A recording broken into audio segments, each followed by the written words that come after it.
We're tracking gun violence across the city of Columbus. 3 separate shootings left 3 people dead, and one incident led police to fire shots in the short north. Thanks for joining us at 6 o'clock. I'm Gabriela Garcia. We'll begin with the shooting that left parts of downtown blocked off for hours today. Now at 2:40 this morning, shots rang out on North High Street in the short north. Then moments later, more shots were fired at another location nearby. Police were quick to respond and also fired their weapons. The investigation shut down a portion of downtown for hours. 10 TV has team coverage of this tonight. Our Lindsay Mills was there early this morning when we first got calls about the shootings, and Ashley Bornanson is live in the short north right now. Let's start with the details about what happened. Lindsay? 2 shootings overnight in the short north, just moments apart. Why is everybody walking around with a weapon? Police say the people hurt in these shootings are adults. It's unknown how many people were hurt. 1 gun has been recovered. They also say multiple responding officers discharged their firearms. No officers were hurt. And what I will tell you is officers were here.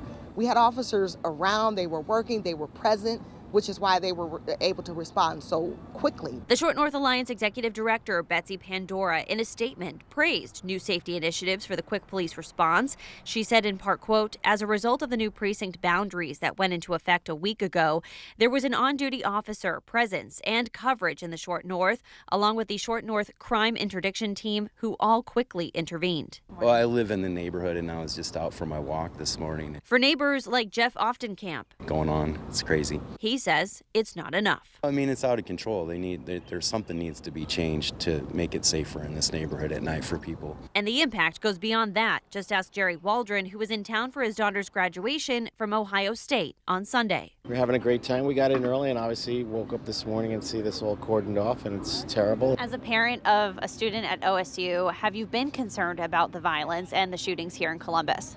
Yeah, I think you're always concerned as a parent, whether they're in this violent, if something like this happens, or just being out in general. But yeah, it's concerning. Because officers were involved, Ohio BCI is investigating. In the short north, Lindsay Mills, 10 TV News.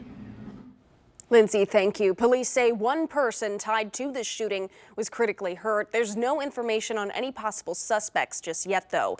After all that chaos overnight, 10 TV's Ashley Bornanson has spent the day in the short north talking to people now about how they're dealing with the aftermath. Ashley, how are people out there feeling right now? Gabriella, for the most part, spirits are high right now in the short north. I'm along High Street right now, and there's hundreds of families and community members enjoying the restaurants, enjoying the bars. I also spoke with a member of the Short North Alliance team who said they went ahead with this month's gallery hop. So you're also going to notice a number of local artists on the scene right now, enjoying and sharing their art. Also a lot of galleries that have opened. But I also spoke with a number of people who are visiting from out of town or who live along this strip, and they tell me they are still unnerved by the multiple shots that rung out last night. Now, even just walking along the strip, I also saw a number of bullets that went into local restaurants and businesses with windows completely shattered. I also see a number of glass pieces along the sidewalk right now. And as you know, many families are in from out of town for the Ohio State University's graduation ceremony this weekend. And a number of parents tell me that they are fearful for their children in this area.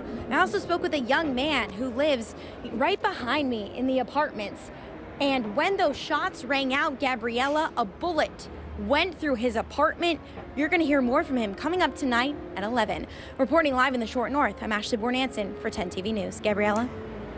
Scary situation there, Ashley. Thank you so much. Now, we took a quick look at our previous coverage on crime in the short north area. You can see a few of the shootings and homicides we've covered along North High Street in the past year. Now, 1 shooting happened just 3 months ago.